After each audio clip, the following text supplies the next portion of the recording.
This video is sponsored by Glasses USA. My main goal, I just wanted to be rich. That was the goal. And it just so happened that there was so many other opportunities to get rich quicker. And I kind of wanted to, I wanted it so bad, I kind of, experiment on some of the opportunities and ended up getting locked up. And then while I was locked up, that's when it all came together. On April 13th, 2004, American rapper, Senegalese electricity provider, and six-time husband Akon released his debut single titled Locked Up. You know the one I'm talking about. I'm locked up, they won't let me out. Fire. It was the jailhouse anthem that was inspired by what Akon described as a 3-year stretch where he had time in the slammer to reflect on his street life and focus on crafting music that would lead to a better life. Well, the record was basically written when I was, in the joint. It was like basically I had nothing but time in there to just reflect on everything I was doing while I was out. It was actually a blessing for me because the route where I was going, honestly, had I continued that, I wouldn't know where I'd be today. So, and it was just obvious to me because sitting up in there, I knew this wasn't the life that I wanted to do or spend for the rest of my life. But at the end of the day, I knew I was between a rock and a hard place because now getting out with a criminal history, you couldn't work in a Fortune 500 company or even have the opportunities to become rich. Now, Akon actually claims to have written Locked Up in jail, where it naturally became a favourite amongst fellow convicts and guards alike. I'm in there, I'm just writing, it's just right. You should know, I thought about it one day, I'm sitting like, damn, I'm actually locked up. Can you believe it? They ain't gonna let me up out. And I'm walking through the pod, and just next thing you know, I'm just singing, I'm locked up, they won't let me out. They won't let me out, I'm locked up. So it became an anthem over there, because every time, COs come through, they're like, yo, Con, sing that, son. Yo, Con, sing that, son. And I be there like, I'm locked up. So it was like an anthem in there. People remembered it. And I was like, yo, as soon as I get out, I'm going to record that, because I said that'd be a big record. Now, Akon actually says that after getting out of jail, having written that street hit Locked Up when he was inside, he then took that certified hit song and begun to execute on a 10-year plan that he devised in jail to get himself rich, the legal way. So that's when I created a 10-year plan in there and just came out and started executing on it. That 10-year plan ended up being, executed within 5 years. So then from there, it was like, okay, now let's turn other tables and figure out other areas to become successful at. So make no mistake that Akon's entire career seems to be predicated massively on his identity as a convict who did time in jail. I mean, after all, his label is called Convict Music. Convict. What's that about? Convict is the label that I just started. His second album was called Convicted. I mean, hell, what do you even think the con in Akon means? It's not a confidence coach. It's not a contact lens. And it's certainly not a condom. He doesn't use those. No, Akon. It stands for a convict. I mean, this guy and his entire career is defined in every single way by being locked up. Only problem is, it turns out that Akon is a little bit of Akon man. Because after all that success, it would turn out that Akon hadn't been entirely upfront with us about being locked up. And now, a word from our sponsor. Thank you to today's sponsor, GlassesUSA.com. Shout out GlassesUSA.com for showing your boy some love.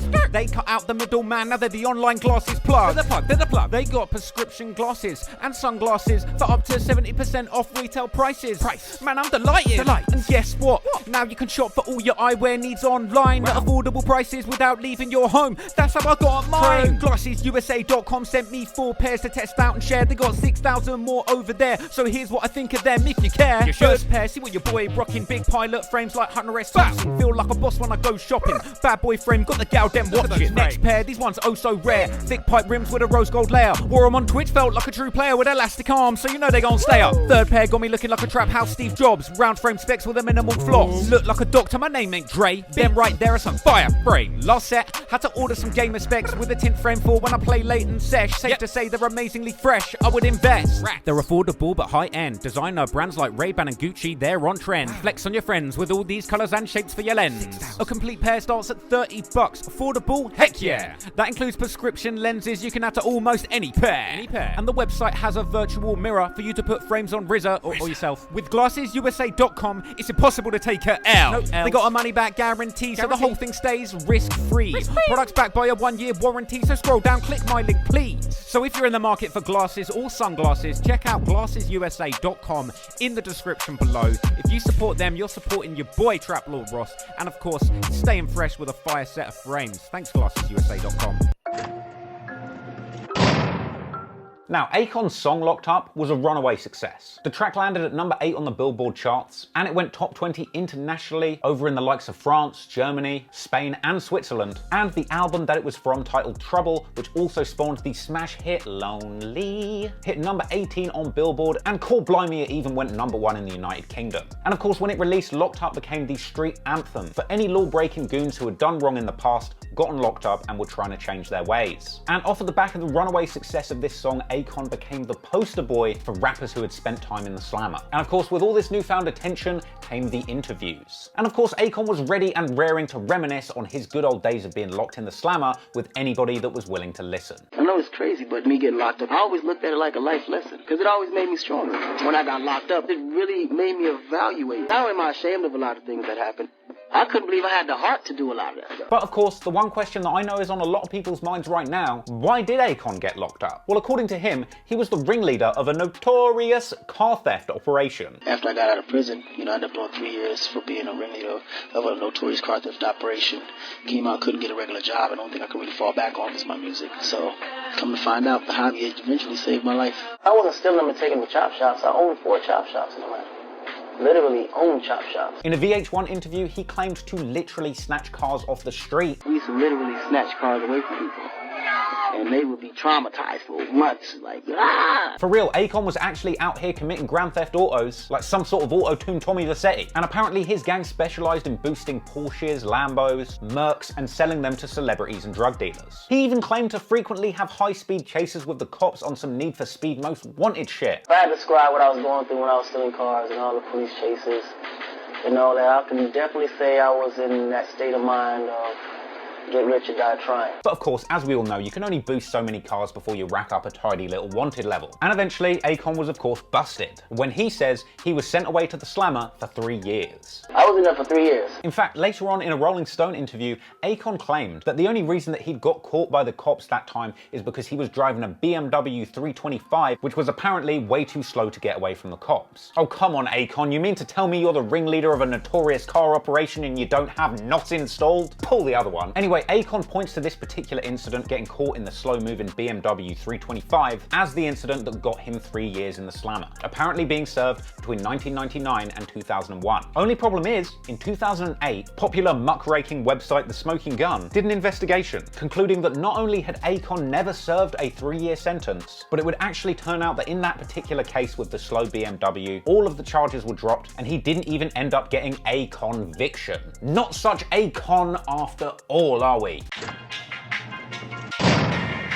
Now, if you're a keen-eyed Akon fan, you might remember a 2008 incident where Akon found himself in hot water after going all WWE on a teenage fan that threw a pretzel at him on stage. I know, you can't make this shit up. Anyway, after tossing this teenage boy's salad right off stage, Akon ended up getting charged with harassment and endangering the welfare of a child. In exchange for this, he ended up only paying a measly $350 fine and was forced to do 65 hours of community service. Now, I'm not sure how many hours of community service you get for providing electricity to 600 million Africans, but I assume it's a lot. But following his court appearance, some people begun to notice it was a little bit peculiar that Akon was quickly released without bail, despite his supposed notorious past as the real-life CJ. You know, remember, this guy was locked up, they won't let him out, but apparently after he threw a kid off stage, they just let him walk right out without bail. It's all a little bit sus, isn't it? Come on, Akon, how did you go from the rap game gone in 60 seconds to posting Bond in 60 seconds? Anyway, this seemingly glaring discrepancy prompted people to take a closer inspection at Akon's seemingly criminal past. And so in April 2008, The Smoking Gun released an explosive 3,900-word investigation that claimed Akon's criminal career and the resulting prison time were, in their words, exaggerated, embellished, or wholly fabricated, even going as far as to suggest that the con in Akon's name should stand for contrived, savage. And the article went on to point out a number of explosive holes in Akon's supposed backstory. And they had the receipts to back it up too, producing over 16 court documents that supported their claims. So, what was Akon lying about? Well, first off, he's not completely squeaky clean. Akon's rap sheet does indeed have half a dozen arrests, but he was only ever convicted of 1 crime. So you remember that arrest that he spoke about in Rolling Stone? That big case that he transformed into his career headline, the Gone in 60 Seconds style Grand Theft Auto ring that Akon was the ringleader of. Well, it turns out he'd actually just been caught by cops in a stolen Beamer a couple of times. First off, one incident in Atlanta where he was caught driving a stolen 7 Series. Apparently, after he was pulled over, Akon showed paperwork that should have shown that he was the rightful owner of the car, but the cops managed to see through this as fabricated. relocated. And it's possible that this was the incident that inspired that famous lyric in Locked Up, "My registration." Now for this, the cops actually charged Akon with possession of stolen property, forgery, and driving with an altered vehicle identification. I mean, Akon was out here looking like the 98 Pop Smoke. But anyway, here's where the story gets really crazy. Because Akon gets booked into DeKalb County Jail, held on a $20,000 bond which he couldn't raise. I guess they didn't accept Akon. But of course you know what that means. He's locked up, they won't let him out for at least 5 months. But then, eventually out of nowhere, that case was dropped in its entirety in late '99. After Akon had indeed spent 5 months in jail, waiting for an indictment that never came. And it turns out that this was for a bizarre reason, because that car that Akon was driving was stolen 3 months before he was caught with it. And it just so happened that that car was stolen from a wealthy financier who collected rare vintage guitars,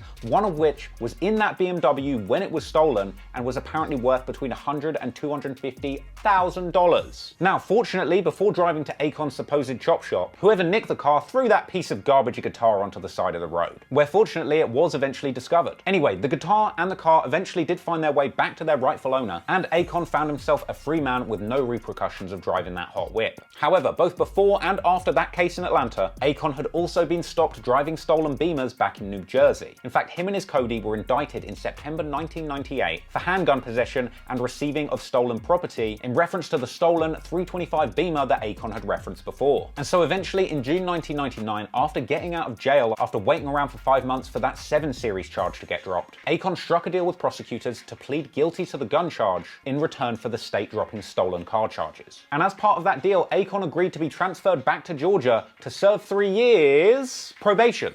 Not locked up. And yes, that gun charge is the only felony arrest amongst the 6 arrests that he had gotten in that 3-year period. At least this is what the smoking gun claims in their expose. And while you're there, it did really seem like the smoking gun had it in for Akon. They'd even contacted the old ass cops that had dealt with Akon's cases for quotes, and apparently those cops even laughed at Akon's claims that he had been the ringleader of a supposed car boosting operation, describing him as an arrogant SOB whose only involvement was wanting to drive high-dollar vehicles. But let's not forget, 12. But anyway, regardless of whatever vendetta the smoking gun had against Akon, you can't deny the facts. And as the documents show, Akon's probation ended in late 2001 because apparently he had been a model probationer over this period of 3 years probation. That period, 1999 to 2001. Of course, the exact period that Akon was supposedly locked up for 3 years. Quite frankly, a damning outcome for Akon and his street credentials. But before you judge Akon, maybe you should take a little look at just how he decided to respond to these allegations.